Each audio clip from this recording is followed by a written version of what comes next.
Day 46 of building A physique. പക്ഷെ ഇന്ന് ജിമ്മിലോട്ടല്ല, എറണാകുളത്തോട്ട. ആരോമലിന്റെ first time stage ഷോയ്ക്ക് പോവുക. രാവിലെ തന്നെ ജങ്ക് ഫുഡ് കഴിക്കണമെന്ന് വിചാരിച്ച് ബ്രെഡും പീനട്ട് ബട്ടറും പാക്ക് ചെയ്തോണ്ടാ പോയെ. ഞാനും ഫസ്റ്റ് ടൈം എറണാകുളത്തോട്ട്.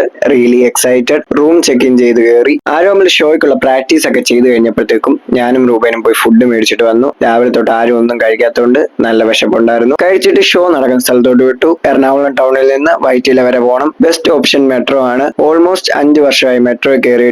ഫൈനലി സ്ഥലത്തെത്തി. നല്ല ആംബിയൻസ് ഉള്ള സ്ഥലം, അതുപോലെ തന്നെ ഫേമസ് ആയിട്ടുള്ളവരും ഉണ്ടായിരുന്നു. ആരോമലിന്റെ സൗണ്ട് ചെക്ക് കഴിഞ്ഞിട്ട് കുറെ നേരം അവിടെ ടൈം ഉള്ളതുകൊണ്ടും അവിടെ വേറെ പണിയൊന്നും ഇല്ലാത്തതുകൊണ്ട് ഒരു ചായ കുടിക്കാൻ ഇറങ്ങി. വിത്തിൻ സെക്കൻഡ്സ് ആരോമലിന്റെ ഷോ ഇപ്പൊ തുടങ്ങും. തുടങ്ങിയതും എനിക്കൊരു പ്രൗഡ് ഫീലിംഗ് തോന്നി. 18 വയസ്സിൽ ഇത്രയും വലിയ സ്റ്റേജിൽ സ്വന്തമായിട്ട് എഴുതിയ പാട്ട് പാടണമെങ്കിൽ അതൊരു വലിയൊരു സംഭവം തന്നെ. ഈവൻ ഹിപ്പ് ഹോപ്പ് കോൺസേർട്ട് അല്ലാഞ്ഞിട്ടും എല്ലാവരും നല്ല പോസിറ്റീവ് റിവ്യൂസാ പറഞ്ഞ്. ആരോമലിന്റെ പാട്ട് കേട്ടിട്ടാന്ന് തോന്നുന്നു നല്ല മഴ. ഒരു ചായ കുടിക്കാൻ കയറി. 1 മണിയായിട്ടും എറണാകുളത്ത് 10 മണിയുടെ ഫീലിംഗ് തോന്നി. എല്ലാവരും നല്ല ടയേർഡ് ആയതുകൊണ്ട് വന്നതും കിടന്നു. ഇന്ന് ഇത്രേ ഉള്ളൂ. See you tomorrow.